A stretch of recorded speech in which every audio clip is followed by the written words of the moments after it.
Ang kwentong ito ay hango sa totoong buhay. Karanasan ito ni Dano.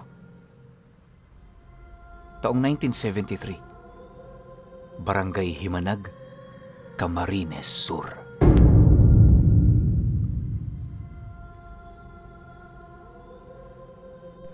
Papalapit na ang bisperas ng pista sa lugar nila. Lahat ng mga karatig barangay naghahanda na para makidalo sa selebrasyon. Bilang isang manininda ng bibingka itong si Dano, labis-labis na ang kanyang paghahanda upang magkaroon ng malaking kita. Yun lang kasi ang panahon kung saan kumikita siya ng malaki na siya namang ginagamit niya pantustos sa mga pangangailangan niya sa kanyang negosyo. Ayon sa kanya, walang pista noon sa kanilang lugar na hindi siya kumikita ng 100 piso pataas. Araw-araw yon, kaya marami siyang naitatabi pagkatapos ng pista. Dahil sa nataong wala pa siya noong asawa, kaya na may lahat ng luho niya, natutustusan niya. Bisyo, mga bagay na gustong bilhin, at kung ano-ano pa, lahat ng yon nakukuha niya sa pamamagitan ng paglalako ng bibingka. Sabihin na nating mahirap ang paggawa nito, pero hindi na yun mahalaga. Isipin niyo na lang, 13 anyos na itong si Dano nang tinuruan siya ng nanay niya na gumawa nito. Paulit-ulit kasi nung inilalahad sa kanya ng kanyang mga magulang na kahit wala siyang pinag-aralan, may aahon niya ang kanyang sarili sa pamamagitan lamang ng paglalako nito. Noong una, hindi niya pa yun pinansin, pero magmula noong nawalay siya sa kanyang mga magulang, doon na siya naglakas ng loob na pasukin ang ganoong uri ng hanap buhay.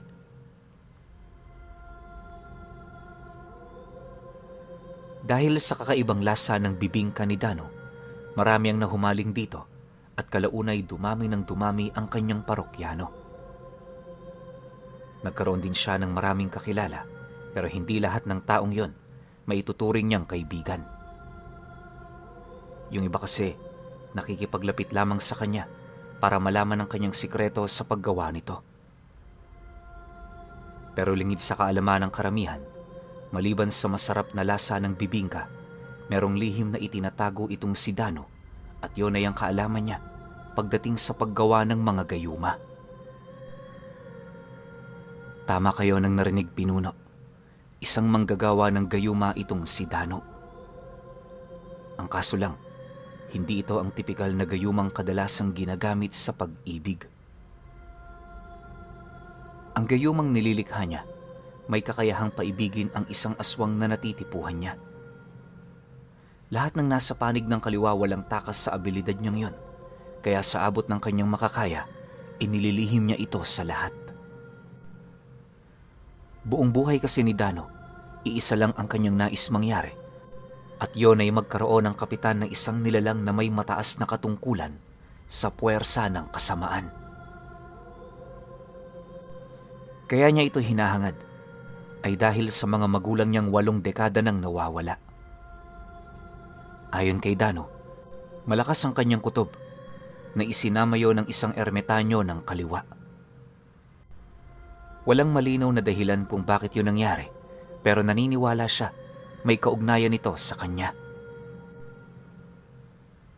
Magmula kasi noong nakilala niya ito, siya palagi ang bukang bibig ng ermitanyo.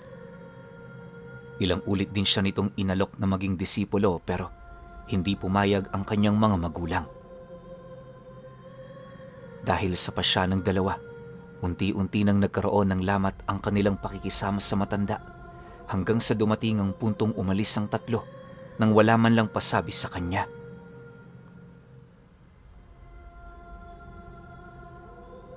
Dahil sa ganoong pangyayari, sapilitan siyang nawalay sa mga magulang niya. Bago din siya umalis sa kanilang tahanan, kinuha niya ang libreta ng kanyang mga magulang na may mga lihim sa paggawa ng gayuma at pambabarang. Noong hindi pa siya gaanong seryoso sa buhay, ito ang pinagkakaabalahan niya. Pero nung makarating na siya sa barangay Himanag, nagpa siyang gumawa ng bibingka, dala na rin ng matinding pangangailangan at kakapusan. Pagmamayabang pa ni Dano na, kahit marami na siyang kakilala sa lugar na yon, nasisiguro niyang walang nakakaalam sa kanyang lihim. Ultimo sa pinakamatalik niyang kaibigan sa lugar na yon, hindi niya ito ibinubunyag. Sa lahat ng pagkakataon kasi, sarili lang din ni Dano ang kanyang pinagkakatiwalaan. Dahil sa ganung rason, buong buhay niya, namuhay siya sa pekeng pakikisama at pagkatao. Dagdag pa niya na, sa sobrang pagbabalat kayo niya noon, may mga puntong hindi na rin niya nakikilala ang kanyang sarili. Mahirap man yung gawin pero aminado siyang wala siyang pagpipilian. Sa tuwing sumasapit din ang pista, yon ang kanyang ginagamit upang makatagpo ng nilalang na may mataas na posisyon. Pagtatapat pa niya na, ilang taon na siya noong nanatiling bigo hanggang sa dumating ang mismong taong ito.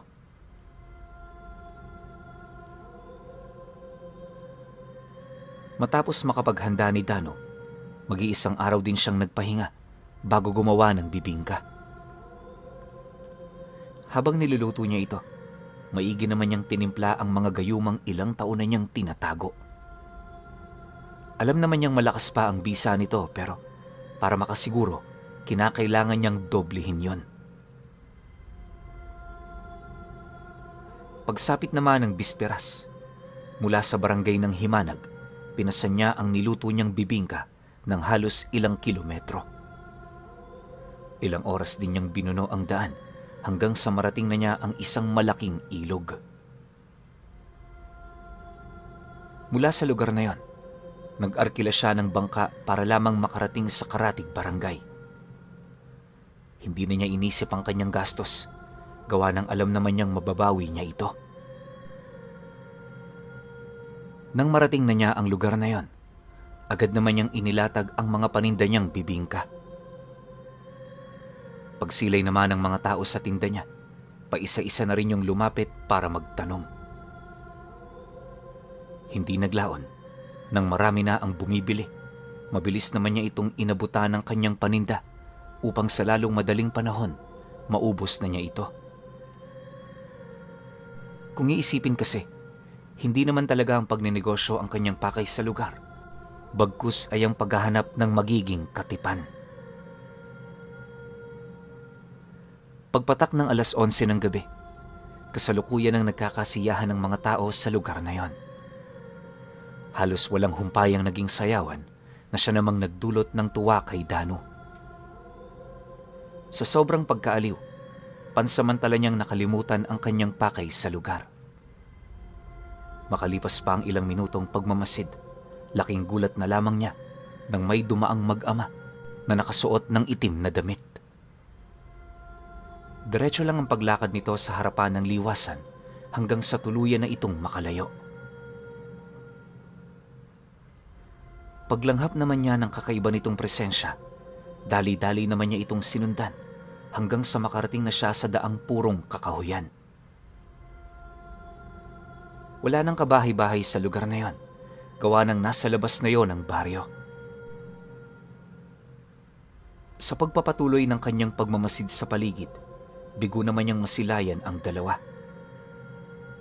Sinubukan niya pang tawagin ang mga ito pero wala na talagang sumagot. Nang akmang tatalikod na itong si Dano, bigla namang nanlaki ang kanyang mga mata nang masipat niya ang mag-amang nakatayo sa kanyang likod.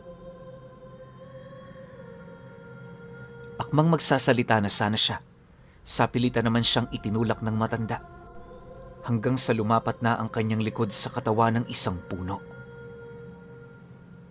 Nang mapagtanto naman niyang wala na siyang magagawa, doon na siya nagsimulang magsalita. Ang kaso lang, sa dinami-rami ng kanyang sinabi, hindi niya nakitaan ang interes na sumagot ang mag-ama. Pagsilay naman niya sa mga mata nito, napansin naman niyang galit na galit yun sa kanya. Dahil sa pangyayaring yon, imbis na magsalita pa, pinili na lamang niyang manahimik. Sa pagbalik ng katahimikan sa buong paligid, wala naman siyang nagawa kundi ang mapayuko habang pinakikiramdaman ng mag-ama. Anong akala mo sa amin? Hindi kami nakakaamoy ng kapanig? May kailangan ka ba, mambabarang? Bakit mo kami sinusundan? Ano ang gusto mong ipahiwatig? Seryosong wika sa kanya ng matanda. Nang marinig naman niya ang sinabi nito, pinilit naman niyang maging kalmado sa kabila ng panginginig ng kanyang katawan. Sa puntong yun kasi, isa lang ang nasa isip niya. Kayang-kaya siyang paslangin ng nilalang anong oras na naisin nito. Ang mas nakakatakot pa sa lahat ay yung kawalan ng tao sa lugar na yon. Matapos naman itong maunawaan ni Dano, maigi niyang pinili ang mga katagang sasambitin niya sa harapan ng matanda. Pagkaraan pa ng ilang minuto, nang makapag-ipon na siya ng lakas ng loob, doon na siya nagsimulang magpaliwanag. Pasensya na ho kayo kung hindi ninyo nagustuhan ang ginawa ko. Humahanga lang ho ako sa inyo sapagkat kayo nakakaangat sa lahat ng lahi ng kapatid natin sa paniniwala. Matagal ko nang gustong maging aswang. Ang problema, aminado akong hindi ako karapat-dapat para magtaglay ng ganyang kakayahan. Seryosong sagot ni Dano sa matanda. Pagtatapat pa niya na, kaya niya yun sinundan, ay dahil sa likas na talaga sa kanya na humanga sa mga ganoong uri ng nilalang. Matapos naman itong marinig ng matanda, bahagya naman yung umatras, senyales na nagustuhan ito ang kanyang mga sinabi. Nang wala na silang pag-uusapan, imbis na pabalikin sa pista, niyaya siya nitong sumama sa tahanan nito. Sa kanilang paglalakad, mariin namang ipinaunawa ng matanda na hindi kagaya ng kanyang inaasahan ang katangian ng isang aswang. Magulo ang buhay nila at wala silang karapatang magkaroon ng isang magandang pamilya. Pagtatapat pa ng matanda na kung talagang hangad niyang maging isa sa mga ito, magagawa nila yon ng paraan. Pero sa mga oras na yon, ayon sa matanda, mas mainam na pag-isipan niya muna yon ng ilang beses dahil na rin sa dami ng pangontra laban sa lahi nila. Nang marinig naman ni Dano ang sinabi ng matanda, tumangulang naman siya, hudyat ng kanyang pagsang-ayon. Makalipas pa ang kalahating oras, narating na nila ang Karatig Barangay na ayon sa matanda maraming aswang doong naninirahan. Gayunpaman, hindi ito rason para taluhin nila ang mga taong payapang naninirahan sa lugar na yon.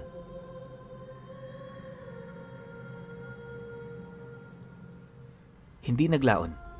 Pagdating naman nila sa bahay ng matanda, agad naman siya nitong pinapasok kung saan doon bumungad sa kanya ang mga kamag-anak nitong abalang-abala sa pagkain ng hapunan nila. Pagsilay naman niya sa hapagkainan, tumambad ang isang batang lalaki na nakaangat ang mga kamay at binti. Wakwak na rin ang dibdib at tiyan nito na parabang purong laman loob lang ang kinakain ng mga ito. Matapos naman niya itong masilayan, napayuko na lamang siya habang tinitiis ang pag-usog ng sikmura niya. Maya-maya pa, pagdating nila sa sala, agad naman siya roong pinaupo ng matanda. Pagsilay naman ito sa kanyang medyo komportable na, iniwan sila ng anak nito para kumuha ng merienda. Nang mapansin naman yun ni Dano, pasimple naman niyang dinukot sa kanyang bulsa ang ginintuang atis. Dahan-dahan niya itong ipinakita sa babae at nung masipat na nito ang kanyang dala, agad naman niyang inalok yon na kainin ng bagay na yon. Panguudyok ni Dano, nagtataglay ng hindi masukat na kapangyarihan ang atis. Kung kakainin ito ng dalaga, hindi malabong ito na ang mamumuno sa angkan nila. Mataas din ang tsansang malagpasan nito ang kakayahan ng kanyang ama, kaya walang rason para pahindian niyo ng dilag. Nang marinig naman ito ang kanyang sinabi, agad naman itong kinuha ang atis, inamoy ng maigi, at nung mapansin itong wala naman yung lason, hindi na yun tumanggi sa kanyang alok. Pagsilay naman niyang interesado ang babae, inudyok niya pa yun ng inudyok hanggang sa mapilitan na itong kagatin ang atis na hawak-hawak nito. Isang kagat lang ang nagawa ng dalaga, gawa ng bumalik din kaagad sa kinaroroonan nila ang matandang may daladalang merienda. Nang masipat naman yun ni Dano, nag-akto naman siyang walang ginawa sa anak nito. Sa pagpapatuloy ng kanilang pag-uusap, laking pasasalamat na lamang niya dahil hindi siya inilaglag nung dalaga. Dumaan ang gabing yon, nakauwi naman siya ng buo sa barangay nila. Bago rin siya iniwan ng matanda, inabisuhan siya nitong bumalik kapag handa na siya. Sa paglipas pa ng mga araw, walang ibang ginawa itong si Dano kundi ang maghintay sa pagbabalik ng dalaga. Bagaman isang kagat lang ang nagawa nito, naniniwala siyang nakuha ng babae ang kabuuan ng bisa ng gayuma na inilagay niya sa atis. Pagpatak naman noon ng Biyernes, kagaya ng inaasahan, dumating ang dalagang yon sa kanyang tahanan.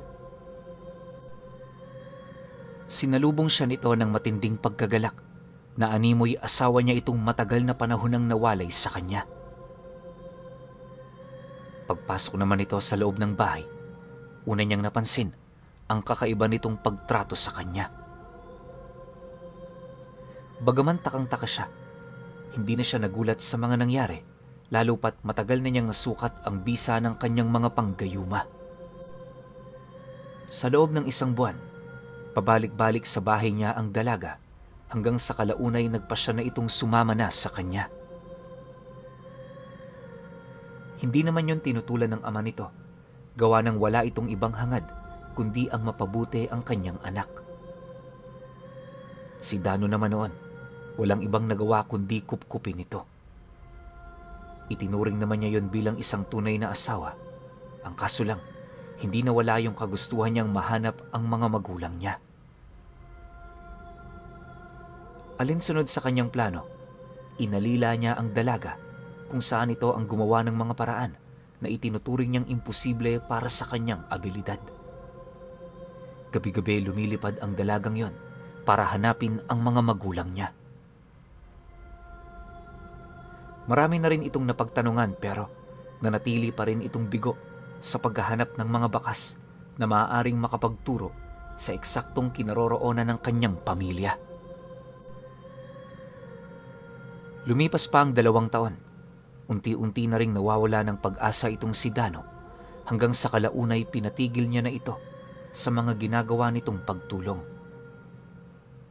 Sa halip din na patuloy niya pa yung manipulahin, nagpasya siyang bawiin na ang gayumang ibinigay niya.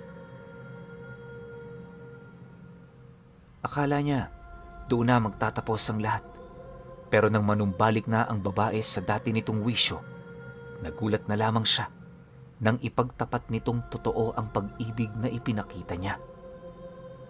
Dagdag pa ng babae na, kaya yun nagtiwala sa kanya noong mga oras na yon ay dahil sa nakita nito ang totoong nilalaman ng kanyang puso. Isa rin sa natipuhan sa kanya ng babae ay yung pagiging kalmado niya at pagkakaroon niya ng magandang itsura. Matapos naman yung marinig ni Dano, wala na rin siyang nagawa kundi ipagpatuloy ang kanilang mga nasimulan. Akala niya mamumuhay na sila noon ng masaya, pero pagkaraan lang ng ilang linggo, kumalat sa kanilang baryo ang tungkol sa pagiging aswang ng kanyang asawa. Ang pinanghawakang ebidensya ng kanyang mga kakilala ay yung mga nakikita nitong dambuhalang banog na palaging lumalapag sa bubong ng bahay niya tuwing sumasapit ang 3:00 ng madaling araw. Nang malaman naman niya ang tungkol sa bagay na yon, pinili naman niyang magpaliwanag, ang kaso lang hindi siya nito pinakinggan. Nang mapagtanto naman ni Dano na idadaan sa dahas ng kanyang mga kababaryo ang pagdakip sa kanyang kinakasama, siya na mismo ang naglakas loob na lisanin ang lugar na yon. Ngunit sa kasamaang palad, dahil sa tindi ng galit ng mga ito sa kanila, nagpatulong na yon sa mga antingero at albularyo. 4 na araw at 4 na gabi sila nitong hinabol hanggang sa hindi naglaon, natunto na sila ng mga ito. Pagramdam ni Dano na wala na silang magagawa, nagpasya na silang tumigil sa paanan ng bundok na kanilang tinatahak. Sa pagsapit naman ng gabi ng 5 araw, natagpuan na ng mga antingero ang kanilang pugad. Pagdating naman ng mga ito sa kanyang pinagkukublian, agad namang humingi ng tulong ang kanyang asawa, subalit hindi yun sapat para mailigtas sila sa panganib na kanilang kinakaharap. Sa layo kasi ng pinuntahan nila noon, aminado ang asawa ni Dano na hindi agarang makakarating ang tulong. Makalipas pa ang ilang minuto, nang masukol na sila ng kanyang mga kababaryo, agad naman niyang hinugot ang dala niyang itak para kaharapin ang mga ito. Pagsilay naman ng kanyang asawa sa ginawa niya, walang pag-aatubili naman itong nagpalit anyo, dahilan para sugurin na sila ng mga antingerong naroon. Sa isang iglap, nagkaroon ng pagbubuno sa lugar. Lahat ng taong sangkot, iisa lang ang nais mangyari, at yon ay ang manalo. Bagaman alam niyang dehado sila sa pagkakataong yon, pinilit naman niyang itaboy ang mga ito sa paniniwalang hindi yon titigil hanggat hindi napapaslang ang kanyang asawa. Ngunit sa kasamaang palad, dahil sa karga ng mga antingerong yon, walang nagawa itong si Dano. Hindi naglaon, nasipat na lamang niya ang dalaga, napilit nang nagpupumiglas mula sa pagkakatali ng mga antingerong sumukol dito. Nang masipat naman niya ang pangyayari, dali-dali naman niya itong nilapitan. Walang sabi-sabi, agad naman niyang inundaya ng saksak ang mga antingerong nagtutulong-tulong, ngunit ang pakiramdam niya sa hawak niyang sundang, parang walang talim. Ilang beses man niya kasing itagayon sa mga taong yon, hindi ito umuubra. Maya-maya pa napasigaw naman itong si Dano nang masipat niya ang kanyang asawa na bigla na lamang lumiyad dahil sa pag-unday dito ng saksak sa isang antingerong naalibadbara na sa patuloy nitong pagpupumiglas.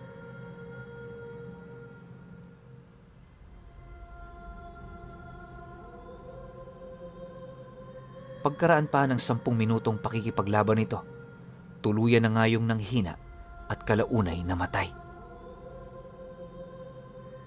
Matapos namang masawi ng kanyang asawa, unti-unti na rin siyang nanghina at kalaunay na paupo na lamang sa lupa. Paglapit naman sa kanya ng mga antingero, agad naman siya nitong inabisuhan ukol sa parusang kanyang kahaharapin. Ikaw, Dano, bilang mambabarang at gumawa ng gayuma, makakatanggap ka rin ng parusa na kagaya ng sinapit ng iyong asawa. Manda ka na, dahil maya-maya lang, susunod ka na rin sa kanya. Wika ng isang matandang antingero na naglakas na loob na kumumpronta sa kanya. Nang marinig naman niya ang sinabi nito, ngumisi lang naman siya sabay sagot dito ng, "Mas magandang ang yan ang gawin nyo. Pabor yan sa akin. Kaya ano pang hinihintay nyo? Tapusin nyo na ang buhay ko." Pagkalahad naman niya ng mga katagang yon, agad naman niyang nasipatang matanda na dumukot ng sundang sa bewang nito. Dahil dito, napayuko lang naman siya habang iniisip ang mga masasayang alaala kasama ang kanyang asawa. Hindi naglaon, unti-unti na rin siyang napapikit, senyales na tinatanggap na niya ang kaparusahang nakapataw sa kanya. Subalit, bago pa man tumarak sa kanyang katawan ang talim ng sundang, may narinig silang malalakas na pag-atungal na nagmumula sa langit. Paglapag naman ng mga nilalang na yon, buong puwersa naman itong nilapa ang mga antingero, dahilan para muling magkaroon ng panibagong labanan. Nang maramdaman naman ni Dano ang mga pangyayari, agad naman niyang iminulat ang kanyang mga mata kung saan doon niya nakita ang nanlulumong pagmumukha ng ama ng dalaga. Pagsilay naman ito sa kanya, bigla naman siya nitong hinawakan, sabay kaladkad papalayo sa lugar ng digmaan. Matapos naman itong gawin ng matanda, agad naman siya nitong inabisuhang manatili sa lugar na yon. Bago din ito umalis, makailang beses pa yung umangil, pagpapakita ng pagdadalamhati nito dahil sa nangyari sa kanyang anak. Maya-maya pa, paglayo naman ito sa kinaroroonan niya, mabilis naman yung nag-anyong dambuhalang aso na walang takot na sumunggab sa mga antingero. Habang pinagmamasda naman ni Dano ang mga nangyayari, halos hindi niya maipagkakaila ang takot na nararamdaman niya. Kahit kasi mambabarang siya, aminado siyang yon ang kauna-unahang pagkakataon na nakasilay siya ng mga taong nilalapa ng mga aswang. Ultimo ang mga kababaryo niyang sumama rito, hindi rin nakaligtas.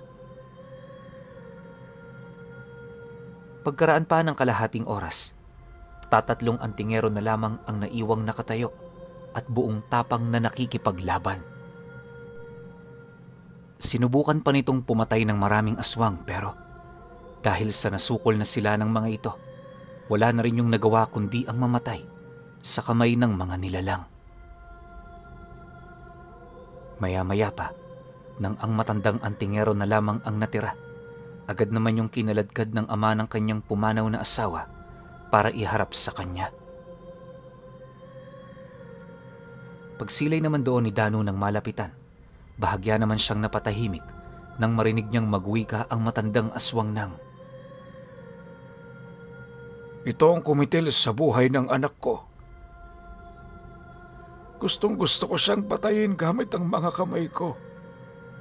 Pero dahil ikaw ang asawa, ibibigay ko sa iyo ang pagkakataong ito. Patayin mo siya, Dano. Ipakita mo sa amin ang galit mo." Nang marinig naman ni Dano ang sinabi ng matanda, agad naman siyang tumayo habang pilit na hinahanap ang sundang na kanyang naiwala. Nang mapasakamay na niya ito, dahan-dahan naman yung nilawayan ng matanda upang hindi na yun masalag ng kabal ng antingero. Pagramdam naman niyang nakahanda na ang lahat, buong puwersa niya itong pinagtatataga sa balikat na para bang kumakatay lang ng isang hayop. Halos hindi niya talaga tinigilan ang matandang yon hanggat hindi kumakalat sa kanyang katawan ang dugo nito.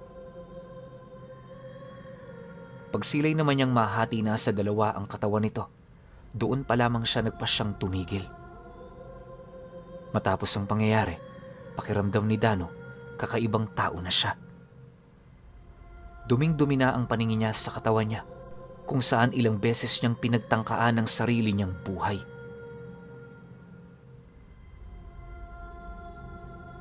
Nang mapagtanto naman ng ama ng pumanaw niyang asawa ang pagkasira ng kanyang sariling bait, ito na muna ang kumupkop sa kanya. Ilang buwan din siyang namuhay sa ilalim ng puder ng matanda, kung saan doon niya nakita ang mga pamamaraan nito ng pagkain. Ayon kay Dano, kung hindi nilalaga ng mga ito ang karne ng tao, hilaw nila itong nilalantakan. Minsan kapag may okasyon, ibinibilad muna nila yon sa liwanag ng buwan bago kainin. Pagtatapat pa niya na, karamihan sa mga nakukuha nitong biktima ay nagmumula sa barangay na nilisan niya. Ayon kasi sa matanda na, Yun lamang ang iniisip nilang paraan para maipaghigante ang pumanaw niyang anak. Nang malaman naman niya ang tungkol dito, hinayaan lang naman niya ang mga ito hanggang sa dumating ang araw ng kanyang paglisan. Awa naman ng Diyos, hindi tumutol ang matandang yon dahil sa napansin na rin ito na nasa maayos na siyang estado. Naniniwala si Dano na kaya hindi siya pinatay ng pamilya ng matanda ay dahil sa naging asawa niya, yung pumanaw nitong anak. Hanggang sa pagkamatay ni Dano Pinuno, patuloy niyang sinasariwa yung iniabot niya sa namatay niyang asawa na gininto ang atis para sa anak ng matandang gabunan.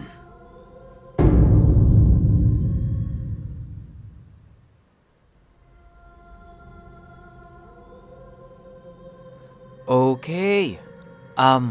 Opinyon ko sa kwento. Ang tindi ng kakayahan ni Dano. Isipin ninyo, gayuma siya, gayuma. Pero ang gagayumahin mo, mga kapwa mo nasa kaliwa. Sobrang tindi nun. Ang hindi ko lang alam kung tatala ba to kapag ginayuma mo yung nasa panig ng kanan. Feeling ko hindi. Kasi napag-aralan na to ni Dano eh. Kung yung gayuma niya gumagana dun sa nasa panig ng kanan o sa mga ordinaryong tao, bakit hindi siya nang gayuman ng sobrang yaman na babae, di ba? Bakit kailangan niya pang gayumahin yung mga superior na lahi ng mga aswang? Di ba? Doon pa lang napaisip na ako eh. So ako, feeling ko itong gayuman ni Dano, hindi talaga to tumatalab sa mga nasa kanan. Ang kapangyarihan lang nito para sa mga katulad niyang nasa kaliwa. Pero, yung kwento na to, sobrang nakakalungkot. Isipin mo, ginayuma mo yung babae para mahalin ka. Ang hindi mo alam totoo palang mahal ka. Sobra akong na-touch dun sa parte ng kwento na yun. Ang ganda nun. Minahal siya ng babae sa kung ano siya, hindi dahil sa gayuma. Siguro sa simula may tulong ng gayuma, pero para kasing yung linya ng babae parang love at first sight siya kay Dano eh. Nakakakilig yun, di ba? Kaso wala namatay. Ang sakit sa puso nun ni Dano. Ako feeling ko, yun yung karma niya kasi gumamit rin siya ng kapangyarihan ng kaliwa para mambiktima ng isa pang nilalang na nasa kaliwa. So, patong-patong yung kasalanan, no? Pero kayo, kung may opinyon kayo sa kwentong ito, comment nyo lang sa baba. Yun lang. Hanggang sa susunod na kwento. Salamat.